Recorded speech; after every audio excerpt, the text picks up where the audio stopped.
I have today about politics in the United States of America is that we have always governed ourselves, and we always intended to, and you know what? They, in Washington, D.C., think that we shouldn't. They're pretty clear that we shouldn't. In fact, they don't care what we think. D.C., by the way, to me stands for doesn't care or don't care, because they don't care a whit about what you think. We elect them, we send them to Washington, D.C., we tell them what we want them to do. They make promises that they're going to do those things, and then, do they do them? They don't do them. 72% of Americans today say that the federal government is too big and does too much. So are they shrinking the federal government? Nope. Right? You've got 8% of people approve of Congress today. 8%. Who are those people, by the way? Like congressmen and their families and people who work for them? I think that's an incredibly high number, actually. Only 8% of people think that Congress is doing a good job today. Are they going to change what they're doing? Do we see any change in their behavior? No, they don't care. They've become entirely disconnected from the American people. This is incredible. So in other words, what that means is we no longer govern ourselves. So how did this happen? How did this come to be? We've talked about pre-American Revolution. Now we're talking a little bit about the American Revolution, what motivated people into the American Revolution.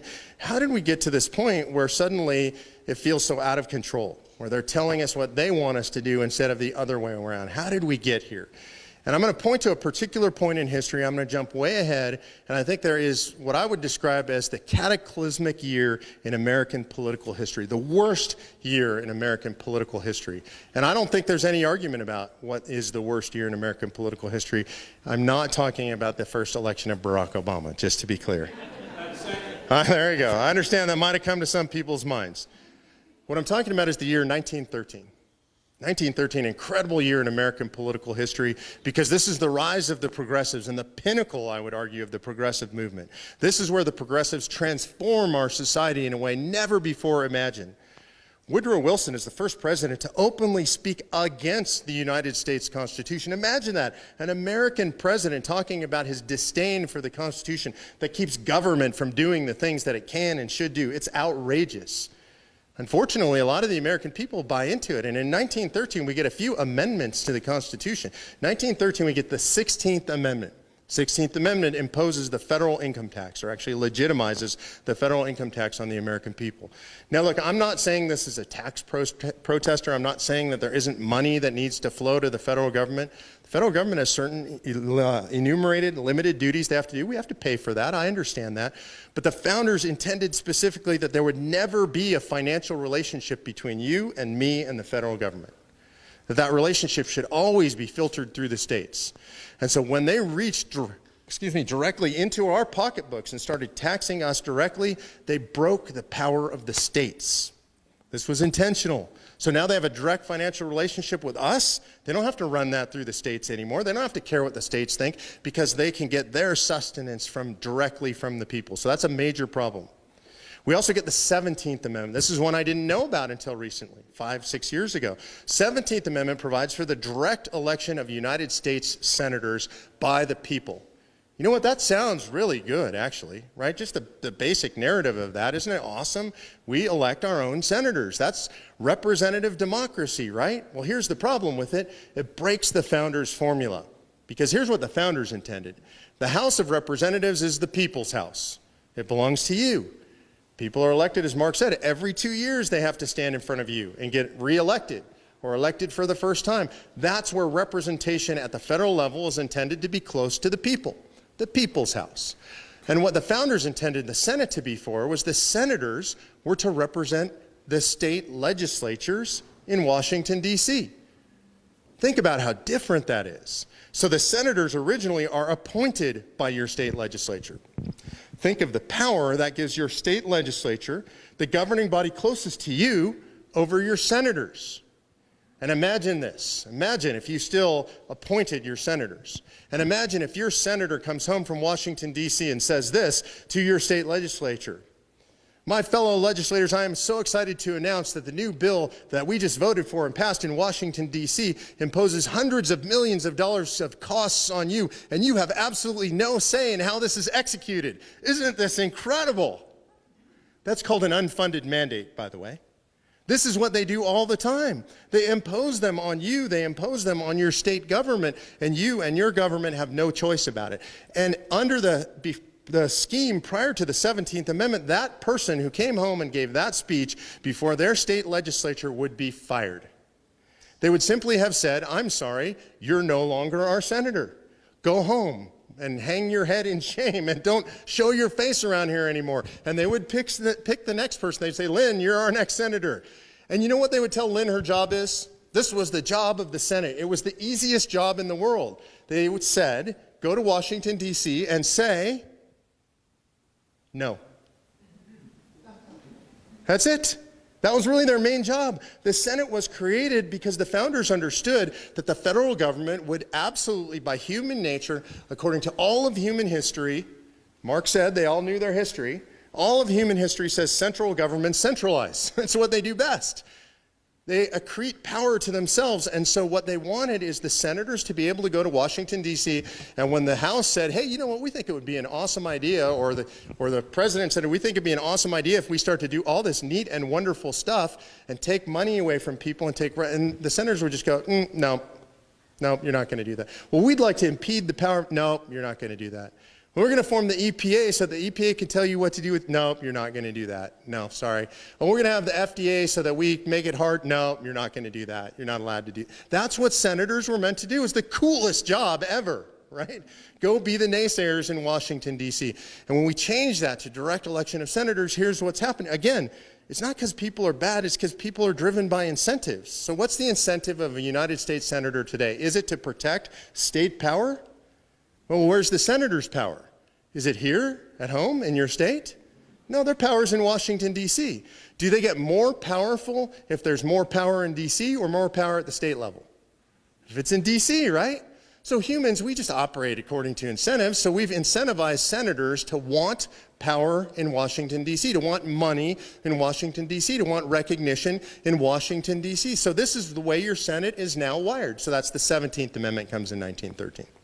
We also get in 1913, one of the ones that most people don't even pay attention to, don't know about, the Fed is formed in 1913. We get this weird quasi-governmental agency that's outside of any kind of real supervision, and they're just outside operating in some fantastical realm where they get to control our currency and control our monetary system. Nobody really knows what goes on. There's no audit of the Fed, so that comes in 1913. And then the last one, which almost nobody talks about, is a really interesting one to me. Again, talking about the scope of our government, how our government works. So 435 members in the House of Representatives, right? Everybody knows that number. Why? It's a weird number. It's just a weird number, 435. Where's that number come from? The answer is, in 1913, there were 435 members of the House of Representatives, and Congress said, okay, that's enough. That's it.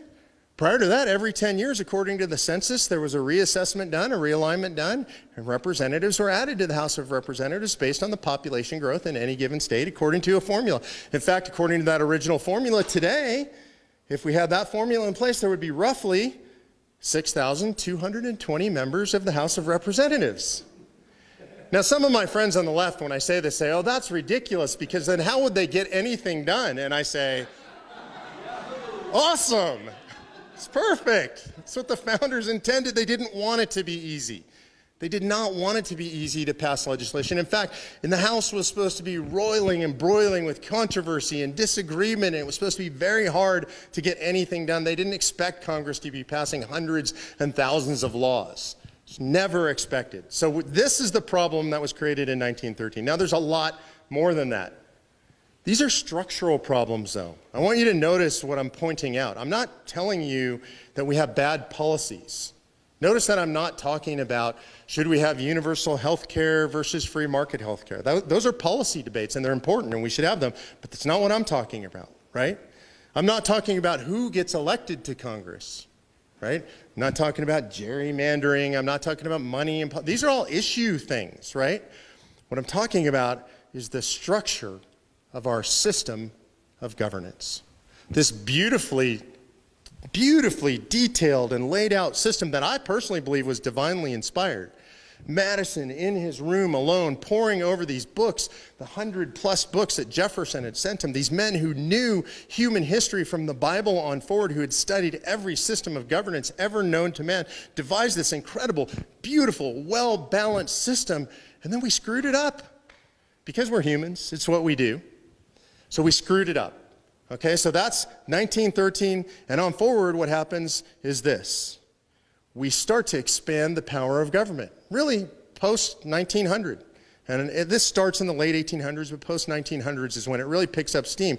And this idea that big government is good government takes on a life of its own. It's incredible. The progressives take over. They start spreading this idea through our schools.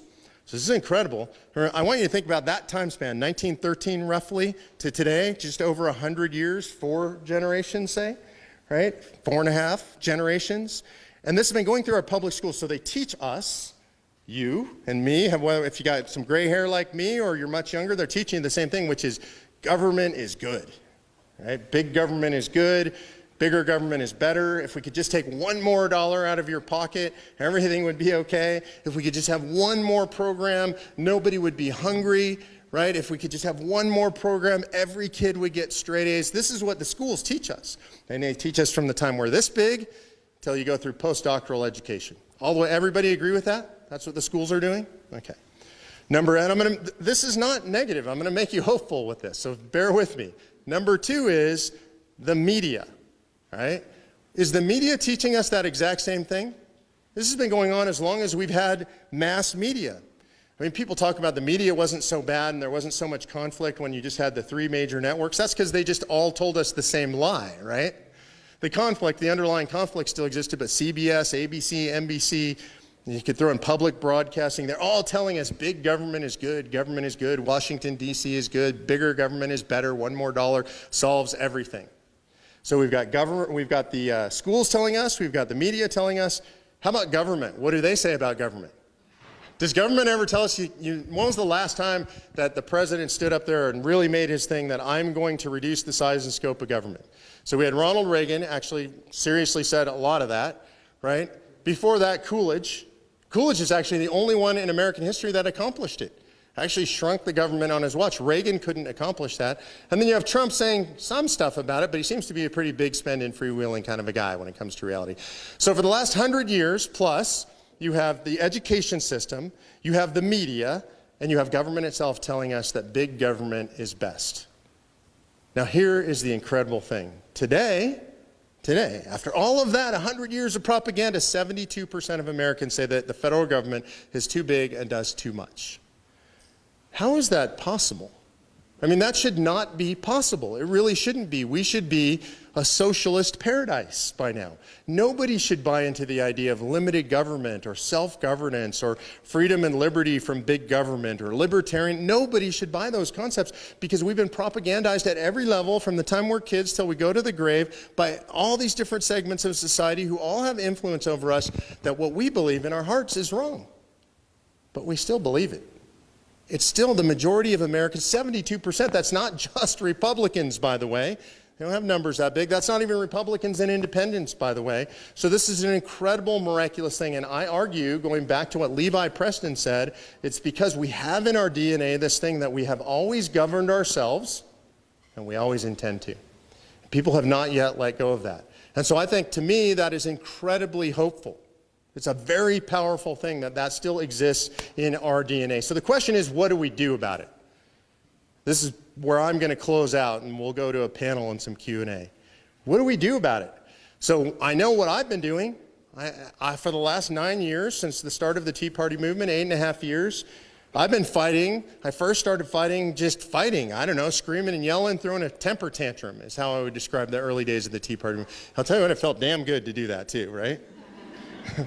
Go out on the streets and complain and moan. And by the way, we didn't burn anything or break anything or hurt anybody. We just yelled a lot and we complained a lot. We were pretty loud. We made a big stir in the country.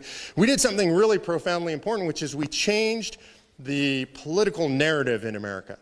People weren't talking about the Constitution. People weren't talking about debt and deficit, long-term structural deficit. People weren't talking about the proper role of the federal government in our lives. So we changed the narrative. I'm really proud of that.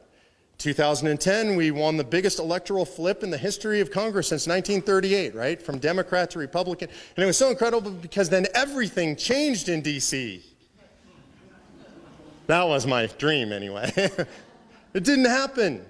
And they told us that, that's because we only have the House of Representatives. If we could just get the Senate, if we would just have the Senate, everything would be completely different. And so you know what? A lot of us, you guys went to work, and you know what we did? We gave them the Senate. It was incredible. And then everything changed in Washington, D.C. No, it didn't happen. I dreamed that part too. It was really exciting when it happened. And then they told us, look, if we could just elect a Republican president. If we just need a Republican at 1600 Pennsylvania. That's what we need, because then we can pass the right legislation. We can get it done. The president will sign it, and everything will go back to the way it should be. And then we elected a Republican as president, and then everything changed in Washington, D.C., except for it didn't. These guys promised for 7.5 years that they would repeal Obamacare. They repealed Obamacare repeatedly when they had both houses. They put it on President Obama's desk knowing full well he would never sign it. And when the moment came, when President Trump sat with his pen poised, they did nothing. They did nothing. They lied to us. That's what they did. They've been lying to us for a long time. So here we sit. It's 2017. There'll be another election in 2018. They're going to want us to get really excited about that, and they're going to want us to fight about who's in Congress, and we should have that fight. But does anybody believe that electing the right people to office is going to change the situation? Does anybody really believe that anymore? I don't meet anybody who believes that anymore. Because you just can't keep fooling us over and over with the same pitch and expecting us to believe it. Nobody believes it. So the question is then, is there no hope? Are we just lost? And our civics lessons that we teach in school today would tell us, well, then there really is no hope. We're just lost. We have to just keep doing this cycle over and over. It's like Groundhog Day. Elect new people, hope something changes. It doesn't. Elect new people. But the founders were much wiser than that. And the founders understood their history, and the founders looked forward into the future. And the founders put a gem inside the Constitution in Article 5 of the Constitution. Mark went through a bunch of the articles, didn't get to Article 5, mentioned it. Here's why Article 5 was such a gem, and here's the history behind it. Going to jump back. The most important day, I would argue, in American history is September 15th. I think that's the most important day in American history because that is my beautiful wife Patty's birthday.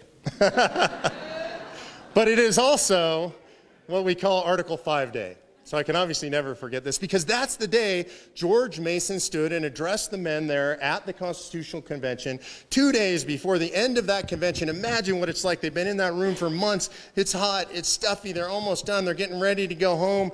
And he stands up and he says, we have a huge problem. We drafted a document that gives the power to Congress to propose amendments, but doesn't give the same power to the people acting through the states. And then he asks a question which to me rings out over the centuries, 230 years across the centuries. I hear this question so clearly and so perfectly, and he says, are we so naive that we believe that a government that becomes a tyranny will propose amendments to restrain its own tyranny? I wish we had video, YouTube or something, because they all went, God, seriously, and they laughed, right? Because that's ridiculous. No tyrant has ever restrained himself. No tyrannical government has ever restrained itself. There's not one example in all of human history, going back through all of biblical history, where a tyrant one day just says, I have too much power. I think I need to give away my power. Right? That just doesn't happen. And so he asks the question, and he proposes that we put in the second clause of Article 5 that gives you, the citizens, the power acting through your state legislatures, great leaders like Lynn DeSantis, who's sitting in here with us, to stand up and to say, you know what? It's time for us to take control. We have the power. You have the power. Your legislatures have the power to step up and use Article 5 and call a convention specifically, like Mason said, to restrain federal tyranny. I assume there's universal agreement in this room. Raise your hand if you believe our federal government has become a tyranny. It's a tyranny. We all believe that. So it's time to use the tool that the founders gave us in Article 5. That's where we're at in American history today. Today I had a chance to go up to that replica of Independence Hall outside of Rapid City and look at the men in that room. If you haven't been there, I highly recommend it. It's really inspiring. Look at them drafting the Declaration of Independence. And at the table, the committee of five, the five guys that were given the task of actually drafting that declaration, one of them at that table, standing at that table in that room, is Dr. Benjamin Franklin. And I think about Franklin all the time because he was just cantankerous, right? He was just, just a curmudgeon and a wit, a really sharp wit. And I imagine myself sitting down in one of Boston's ale houses and having a pint with Dr. Franklin, and I imagine myself whining and complaining about the state of our federal government today. Dr. Franklin, they do this, and they run a healthcare system, and they're involved in our education system. They tell our children they can't pray in school, and they tell us what we believe, and they even tell us, we have indoor plumbing now, Ben, and they tell us what kind of toilets we can have in our houses. And I imagine Franklin saying, well, my dear boy, have you tried using Article 5? And I imagine the feeling I would have in that moment, the horror, the embarrassment of knowing that we've never done it. And saying, well, we know that's just not, we didn't. And he would say, what do you mean you didn't? Well, I would say, some people are, scared to use that. And I imagine that this is what he would say. Get out of here. Go away. I don't want to hear from you. Come back and tell me and my friends what happens after you use the tool we gave you to preserve the republic. Because I did say, indeed, when I left that hall after we gave you the Constitution, when I was asked what form of government, I said, a republic, madam, if you can keep it. And we gave you a tool to keep it. We gave you Article 5 because we knew this time and this day would come. So today is the time and the day that we use Article 5. Today, 12 states have already passed the resolution calling for an Article 5 convention. It takes 34 states to call it. Is it happening? It's already happening. Some people will say it's impossible. It's already happening. That train has left the station, folks. Senator Tom Coburn works with us. I get a chance to be with him every day. He left the United States Senate to pursue this because he says it is the only remedy as big as our problems. Senator Jim DeMint, one of the great freedom fighters in the U.S. Senate, the founder of the Senate Conservatives Fund, the former president of Heritage, now works for us. I have the privilege of working with Jim every day because Jim says this, as he put it, in his beautiful Southern accent, because they can't fix it under the dome even if they want to. They can't, right? And so people who are way smarter than me, Mark Levin, Rush Limbaugh, Glenn Beck, professors from major institutions, all the conservative law professors in America of note, Robbie George at Princeton, Randy Barnett, the great libertarian constitutionalist at Georgetown, all say we have to do this and we have to do it now. It is our only chance to save the republic. And I'm going to close with this because this question is going to come up. Somebody is going to ask the question, well, what about the runaway convention? The left is going to take over this convention and they are going to take away our Constitution. I hear this all over the country. I'm going to be perfectly honest and frank and a little bit impolite and blunt. First of all, the question is, what Constitution are you trying to protect? And I need you to really think about this, because that beautiful book that you held up, Mark, that Constitution, that's not our Constitution anymore. That might surprise some people. That's not your Constitution anymore. It's a beautiful, amazing, historic relic. If you want to see it for real, go to the National Archives. It's under glass. You can visit. It's an incredible experience to see that, right? But our Constitution doesn't look like that anymore. If you want to know what your Constitution looks like, go to the government printing office, the GPO, and you can order this online. I'll have a copy of it. It's called the Annotated Constitution. 2,738 pages as of its last printing. It weighs over 20 pounds. I have one on my desk. It's that thick. I bought it to travel with, but it's too heavy. It makes my luggage overweight. That's your Constitution. So if you're worried about a runaway convention and you say, I got to protect the Constitution, remember, you're protecting that Constitution. That Constitution has the Obamacare decision in it. That Constitution has the Obergefell decision in it. If you believe people should be free to define marriage in their own states, well, Obergefell is in that Constitution, and you're protecting that. That Constitution has all the Commerce Clause decisions in it that say that there can be a Department of Education and a Department of Energy and a Department of Commerce and an EPA that could tell you what to do with the toilets in your house. That's the Constitution you're protecting if you say, well, I'm just protecting the Constitution by saying I'm opposed to an Article 5 convention. And then the second thing I would say to you is be very, very careful about the company you keep. Look at the people who support Article 5. I just named a bunch of them. And then I want you to look at the people who oppose Article 5 because they've made themselves known very boldly recently.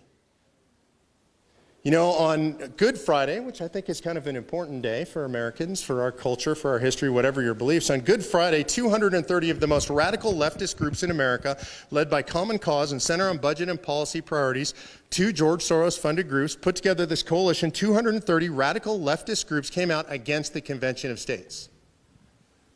So who do you stand with? Do you stand with the NAACP? Right? Do you stand with the ACLU? Do you stand with the AFL-CIO, the SEIU, the National Education Association, La Raza, Planned Parenthood? Because all of those people, they're not worried that they can take over the convention and do something liberal with it. They worry, in their own words, that you're going to reverse 115 years of progressive, they say gains, I say insanity. That's what they say. And as if that weren't enough, as if you have to choose a camp, right now I'm asking you, choose Article 5 and all those people I told you are in favor, or choose these 230 groups. There was a huge weight that just stepped on the side of these 230 groups in the public arena this week, in the last 7 days. God, I hate to say this name, but her name is Hillary Clinton. Hillary Clinton just came out publicly attacking Convention of States. This happened in an interview online. There is a podcast on the left called Pod Save Our Country. These are 4 former Obama advisors, and they interviewed her, and most interestingly is they didn't ask her anything about a convention. They didn't ask her anything about Article 5, but she said they have to be very careful. She brought this up on her own about this nefarious plot by the Koch brothers and the Mercers working with nefarious people on the right to undermine our Constitution, to attack our First Amendment and limit our First Amendment rights, to make sure that our Second Amendment rights are unlimited. Oh, that sounds so outrageous, doesn't it? This is what Hillary Clinton is now saying, and she came out a second time this week on a video attacking the Convention of States. So when you say, if you hear friends or politicians say, hey, you know, there's going to be this runaway convention, I'm worried about the left taking over, I just want you to know that those people are standing with Hillary, with Soros, and with these 230 radical leftist groups. And I didn't say this at the beginning of the movement, but I'm going to tell you right now, there is a line being drawn in America. And the line is this: you are either for the Constitution and for liberty and for the restoration of a constitutional republic, and that means you are for Article 5, or you are with the radical leftist elites and Hillary Clinton and George Soros, and you are against this. And I apologize if that offends anybody, but I can't take it anymore. I want you to think about how nonsensical it is that some people on the right are actually saying the left is going to run away with this convention when everybody on the left is saying that convention can reverse progressivism and we have to stop it. Right? So I'm done having this argument with people. I'm going to tell you, I now just draw the line clearly. If I sit with a legislator, I say, oh, I get it. You're with Hillary and Soros. And they get really mad at me, but it's just a fact. Right? So that's the runaway convention. And then I'm going to really close with this, which is a philosophical statement about the fight that we're having. All of this can sound really complicated. We go do all this history stuff, talk about Article 5 and runaway conventions and what is Article 5 and how does the convention work and how many states and who's in charge. And you can get into all this detail. But the fight we're having in America is much simpler than that.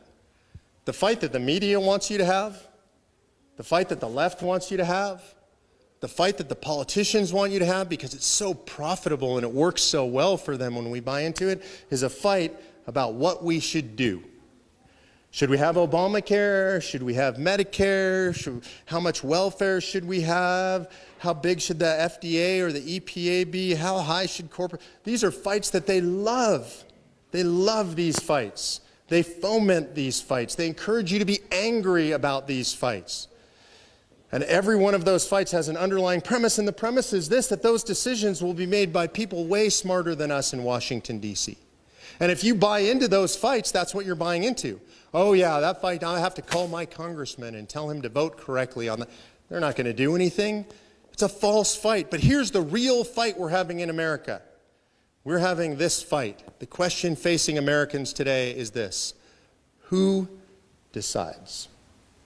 Who decides? It's that simple. It's not about what do we do. It's about who makes the decisions.